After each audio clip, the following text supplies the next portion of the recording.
And we see, my brothers, that none of us loves the Messenger sallallahu alayhi wasallam the way those companions radiyallahu ta'ala anhum ajma'in did.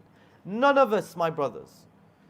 If you woke up in the morning and you prayed your fajr and you sent salat and salams upon him until the moment you went to sleep, and you did that from the moment you were able to speak to the moment that you are placed in your grave and you die, you will never reach the level of even the least of those companions ever in their love for the Messenger sallallahu alayhi wasallam. They are a people, my brothers, who they place so much importance and emphasis upon his sunnah that they were a people who fought against their fathers and fought against their loved ones because of the sunnah of the Prophet sallallahu alaihi wasallam. They loved him so much. One of them, he was captured in Mecca, and the pagan Quraysh, they tortured him. They tortured him and they tortured him and they tortured him.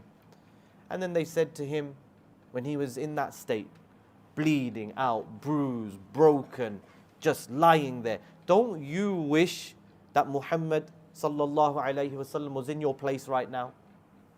Don't you wish, look at your situation, you're on the verge of death. Don't you wish that you could swap places and that he could be in your place? He says, Wallahi, Wallahi, I would not like to be in my home and even a thorn prick the Messenger of Allah sallallahu alayhi wasallam. Abu Bakr radiallahu anhu, when the Messenger of Allah alayhi salatu wasalam, he went out to the Kaaba in front of the chieftains of Quraysh, and he was calling the people and reading the Quran, and he went into the sajda, and one of them stood over him and strangled him until he was about to lose consciousness sallallahu alayhi wasallam. And Abu Bakr came and pushed him off and said, would you do this to a man who says my Lord is Allah? And they beat Abu Bakr. They beat him and they beat him and they beat him until he lost consciousness, until he's completely unconscious. So they carry his broken, beaten body to his house. He wakes up, and first thing that they hear from him is, how is the Messenger of Allah sallallahu alayhi wasallam? How is he? They say to him, eat, drink. He says, no, by Allah, I won't take any of that until I see him and see that he is safe with my own two eyes. These are these people, ikhwani fillah. These are these people who, when they would go out to Tabuk, hundreds of kilometers away in the heat of the desert, some of them don't even have a riding animal. So they're walking on this hard ground, and they were poor, but they answered the call of Allah and His Messenger. And they were poor, but they walked and they walked and they walked until the nails of their feet were falling out of their feet.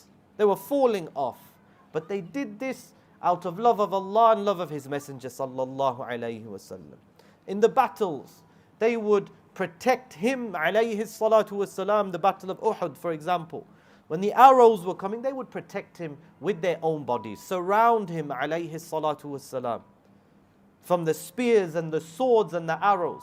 And then me and you come who struggle to wake up for Fajr in the morning, and we think we love him so much sallallahu alayhi wasallam that we are going to come up with new ways of loving him alayhi salatu wasalam.